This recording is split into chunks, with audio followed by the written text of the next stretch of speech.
सामने इकराम, मैं आपका मेज़बान खुर्रम अशरफी आज यौम जमहूरिया की पुरखुलूस मुबारकबाद पेश करता हूँ।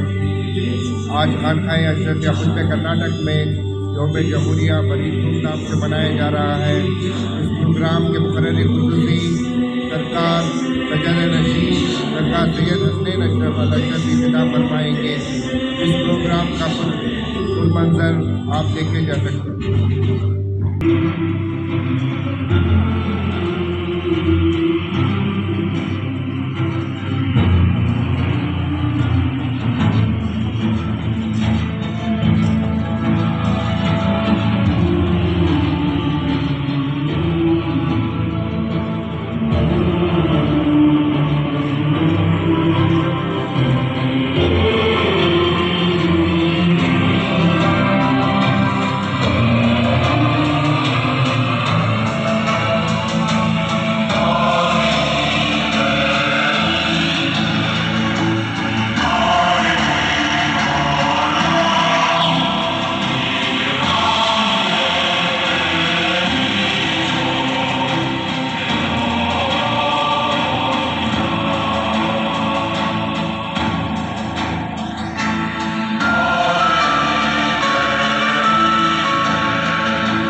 मैं मौलाना गुलाम मुर्तज़ा से इजाज़त चाहता हूँ कि वो आके कुछ बातें जोमे जोमे के मौके पर पेश करें।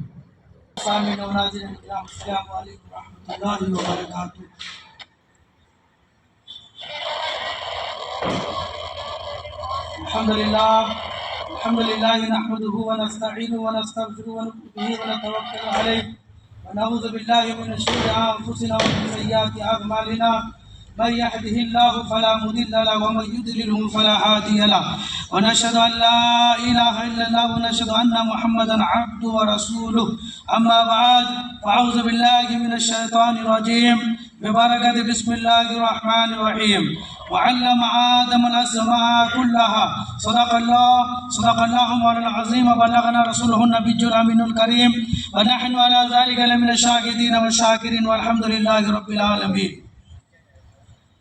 हज़रत मोहतरम आइए सबसे पहले आक़ाए नामदार मदनी तादा दोनों आलम के मालिक मुख्तार सैयद आलम नूर मुजस्सम सल्लल्लाहु अलैहि वसल्लम की बारगाह बेकस पनाह में दुरूद पाक की थाली इसको मोहब्बत की थाली में सजा कर पेश करें और पढ़े आवाज़ बुलंद अल्लाहुम्मा सल्ली अला सय्यिदिना मौलाना मुहम्मदिन मादिल जुद वल करम व आलिहि व बारिक व सल्लिम सल्लु अलैहि सलातु व सलाम अलैका या रसूलल्लाह सल्लल्लाहु अलैहि वसल्लम।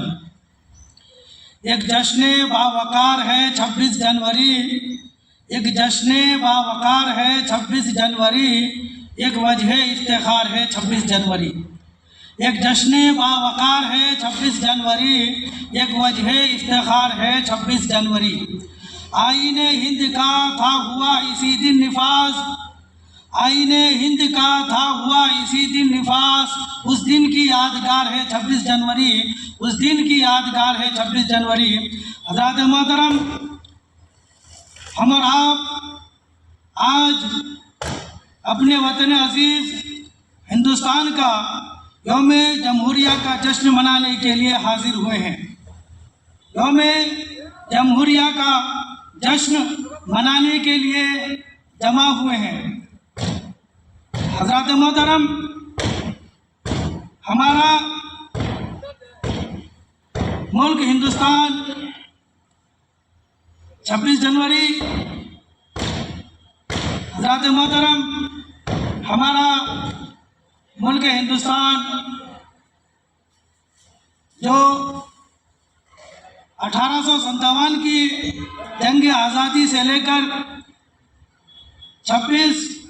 15 अगस्त 1947 तक इस मुल्क को आज़ाद कराने के लिए हिंदुस्तान के तमाम मज़हब के लोगों ने इसमें हिस्सा लिया। हज़रत मोहतरम अपने वतन अजीज़ को आज़ाद अंग्रेज़ों के गुलामी से आज़ाद कराने के लिए हिंदुस्तान के तमाम मज़ाहिब के लोगों ने, खा वो हिंदू हो या मुसलमान हो या सिख हो या ईसाई हो, हर कोई ने, हर किसी ने इसमें हिस्सा लिया और उन्हीं नुफूस कुदसिया की कुर्बानी और उन्हीं महापुरुषों की बलिदान की वजह से हमारा मुल्क हिंदुस्तान 15 अगस्त 1947 को आज़ाद हुआ। हज़रत मोहतरम हमारा मुल्क हिंदुस्तान 15 अगस्त 1947 को आज़ाद हो गया था, लेकिन मुल्क बगैर आइन के, कंट्री बगैर कॉन्स्टिट्यूशन के ऐसा ही है जैसा कि जिस्म बगैर रूह के। मुल्क, कोई भी मुल्क बगैर आइन के, बगैर कवानीन के, बगैर कॉन्स्टिट्यूशन के ऐसा ही है जैसा कि जिस्म बगैर रूह। यानी जब जिस्म से रूह निकल जाए तो उस जिस्म की कोई अहमियत और कोई फजीलत नहीं रहती है। तो उसी तरह अगर मुल्क में कॉन्स्टिट्यूशन ना हो, अगर मुल्क में आइन ना हो तो वो मुल्क नहीं कहलाता। तो हमारा मुल्क 15 अगस्त 1947 को आज़ाद हो गया था, लेकिन उस वक्त हमारे मुल्क का कॉन्स्टिट्यूशन, हमारे मुल्क का आइन नहीं बना था। और आप लोग ये भी जानते हैं कि किसी मुल्क की तरक्की के लिए उसके कवानीन ज़रूरी है। कवानीन जितना ही मजबूत होगा, आइन जितना ही मजबूत होगा, तो वो मुल्क उतना ही डेवलप करेगा। मुल्क के कवानीन जिस कदर मजबूत होंगे तो वो मुल्क उतना ही डेवलप और वो मुल्क उतना ही प्रोग्रेस करेगा। और आप ये भी जानते हैं कि हमारा मुल्क हिंदुस्तान एक बहुत बड़ा मुल्क है और ये दुनिया का सबसे बड़ा जमहूरी मुल्क है। और आप लोग ये भी जानते हैं कि इस मुल्क हिंदुस्तान में बहुत मज़ाहिब है, अलग अलग मज़ाहिब के लोग, अलग अलग ज़ात पात के लोग, अलग अलग कल्चर्स और अलग अलग तहजीब के लोग यहाँ पे रहते हैं। तो इस मुल्क के लिए आइन बनाना, इस मुल्क के लिए कॉन्स्टिट्यूशन बनाना ये आसान काम नहीं था, लेकिन हमारे मुल्क के रहनुमाओं ने, हमारे मुल्क के लीडर्स ने इस मुश्किल काम को अपने ऊपर लिया और 2 साल 11 महीना 18 दिन मुसलसल डिबेट और डिस्कशन करके कानून साज कमेटी ने, यानी ड्राफ्टिंग कमेटी ने डॉक्टर B.R. अम्बेडकर की क़यादत में ये कानून साजी का, आइन साजी का काम मुकम्मल किया। यूँ हमारे मुल्क हिंदुस्तान को ये कॉन्स्टिट्यूशन मिला, एक आइन मिला, और ये एक ऐसा आइन मिला जो हिंदुस्तान की आज़ादी के मुकम्मल तौर पर अक्कासी करता है। हज़रात मोहतरम, ये हिंदुस्तान का आइन कॉन्स्टिट्यूशन ये हिंदुस्तान के तमाम शहरियों के हकूक़ का मुहाफ़िज़ है। ये हमारे मुल्क के तमाम क़वानीन, हमारे मुल्क के तमाम लोगों के शहरियों के हकूक़ का मुहाफ़िज़, और ये हमारे सर का ताज है। हज़रात मोहतरम, तो ये हमारे तमाम अजीम रहनुमाओं की वजह से, उनकी अनथक और उनकी बेपनाह मेहनतों के बाद हमारे मुल्क को ये कॉन्स्टिट्यूशन मिला, एक आइन मिला। और ये आइन ऐसे ही नहीं, मैंने बताया कि 2 साल 11 महीना 18 दिन मुसलसल, और हमारे जो रहनुमा थे, मुल्क के रहनुमा थे, उन्होंने दुनिया के अलग अलग कॉन्स्टिट्यूशन का मुताला किया और मुताला करने के बाद ये कानून बनाया। तो आज हम उसी का जश्न मनाने के लिए, यानी ये कानून 1949 ही को, इंडिया का कॉन्स्टिट्यूशन 1949 को ही वो तैयार हो चुका था, और वो कानून साज कमेटी ने, ड्राफ्टिंग कमेटी ने उसको पार्लियामेंट में पेश किया और पार्लियामेंट ने उसको मंजूरी दी, और 26 जनवरी 1950 को ये अमल में आया, यानी एनफोर्स हुआ। तो आज उस हमारे अजीम रहनुमाओं का ये उनका हम शुक्रिया अदा करने के लिए कि उन्होंने मेहनत करके हमें एक ऐसा कानून दिया जो हिंदुस्तान के तमाम शहरियों के राइट्स और उनके तमाम हुकूक का मुहाफिज है। हमें एक ऐसा कॉन्स्टिट्यूशन दिया जो हर एक के कवानीन, हर एक के तहजीब, हर एक के कल्चर का मुहाफिज है। तो हज़रात मोहतरम, हमें हम सबको मिल कर के ऐसा काम करना चाहिए जिससे हमारा मुल्क और तरक्की करे। यूँ ही आप जानते हैं कि आज हमारा मुल्क सिर्फ जौहरी ताकत के लिहाज से नहीं, बल्कि इक़्तिसादी और माशी ताकत के एतबार से भी दुनिया का अजीम मुल्क बनने के राह पर गामजन है। आज मुल्क का बच्चा तालीम याफ्ता हो, हर कोई एजुकेशन हासिल करे, इसके लिए भी कोशिश की जाती है। और आप जानते हैं कि दुनिया के सबसे बड़े जमहूरी मुल्क में जहाँ आलमी सतह पर करोड़ों रुपए खर्च किए जाते हैं, जहाँ गरीबों के लिए हज़ारों स्कीम बनाए जाते हैं, लेकिन उसके बावजूद आज भी हमारे वतन अजीज़ में करोड़ों लोग ऐसे हैं जो भूखे रहते हैं। तो हमें कुछ ऐसा करने की ज़रूरत है कि जिससे हम अपने मुल्क की कुछ खिदमत कर सकें। और आप ये भी जानते हैं कि आज हम मुल्क में जो खास करके जो मुसलमान हैं, मैं आज मुस्लिम कम्युनिटी को उनको मैं एड्रेस करना चाहूँगा कि आज हम पीछे हैं। तो हमें कोशिश करना है कि हम तालीम हासिल करें, और तालीम हासिल करके जो मुल्क के बड़े बड़े पोस्ट है वो पोस्ट हासिल करें, और अपने अंदर सियासी शऊर भी पैदा करें। जब आप सियासी शूर पैदा करेंगे, जब आप मुल्क की सियासत में आप हिस्सा लेंगे तो तभी जाकर के आप ये इसको जो कम्पीट कर सकेंगे, तभी जाकर के आपके लिए बेहतरी हो सकती है। तो आज मैं आप तमाम लोगों को हिंदुस्तान के जश्न आज़ादी आप तमाम लोगों को यौम जमहूरिया की मुबारकबादी पेश करता हूँ।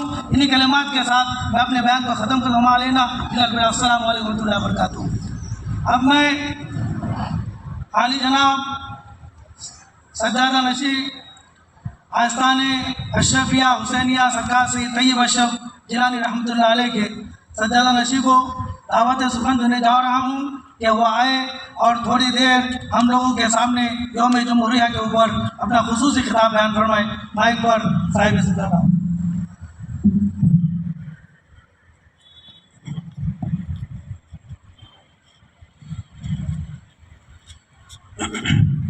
अस्सलामु अलैकुम मोहतरम मुअज़्ज़िज़ सामाईन इकराम।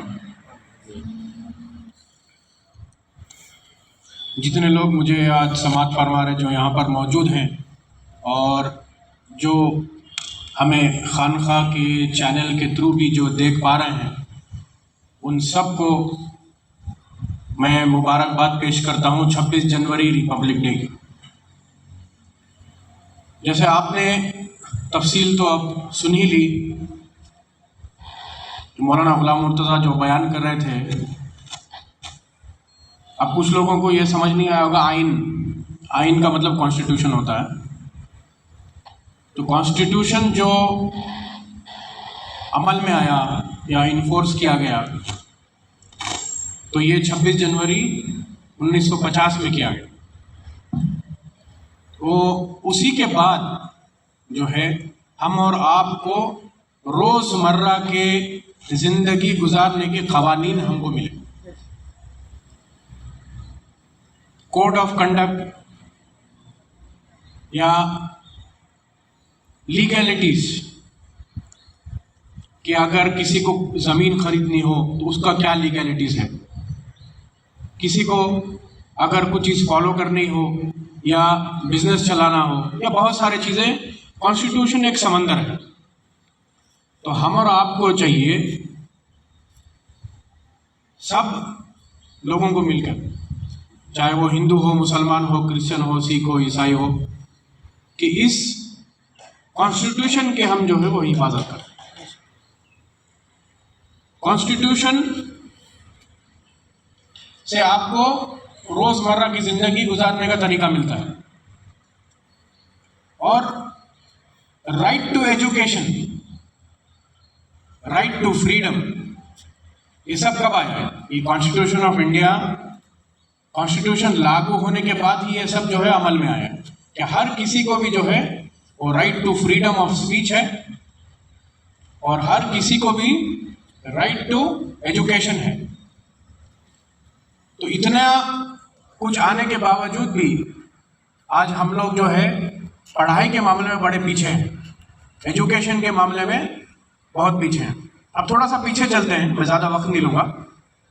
कि जब अंग्रेज़ों ने हमारे ऊपर हुकूमत कर रहे थे अंग्रेज़, उस दौर से भी हिंदुस्तान को सोने की चिड़िया कहा जाता था। उस दौर से भी हिंदुस्तान को सोने की चिड़िया कहा जाता था। तो वो क्यों? क्योंकि यहाँ पर जैसे स्पाइसेस हैं, कोल है, और आप देख लीजिए कि हर 500 किलोमीटर पे कल्चर, जबान, खाना, ये सब बदल जाता है। ये पूरी दुनिया में भी किसी देश में ऐसा नहीं। तो ये देश जो है सब मुल्कों से ऊपर है और हमारा तिरंगा हमारे लिए सबसे ऊपर है। तो ज़्यादा वक्त नहीं लेते हुए मैं आपसे एक सिर्फ गुजारिश करना चाहूँगा, जो हमेशा मैं कहता हूँ, राइट टू एजुकेशन। जब हमको राइट दिया हुआ है तो हम और आपको चाहिए कि हम उसको हासिल करें और सब लोग नफरतें और सब कुछ भुला करके इस तिरंगे के बारे में सोचें और देश को कैसे आगे ले जाना है उसके बारे में सोचें। इसी के साथ मैं अपनी तकरीर ख़त्म करता हूँ। उम्मीद करता हूँ कि आप सब लोग जो यहाँ मौजूद हैं और जो हमें खानका के चैनल के ज़रिए देख रहे हैं, उन तक भी हमारा जो है वो मैसेज पहुँच जाए, पीस का, एक जुट रहने का, सारे धर्मों को एक साथ मिलकर के चलने का, और सबसे बड़ा इस तिरंगे को इस दुनिया में सबसे ऊपर पहुंचाने का काम हम सब मिलेंगे। आखिर दावाना अल्हम्दुलिल्लाह रब्बिल आलमीन।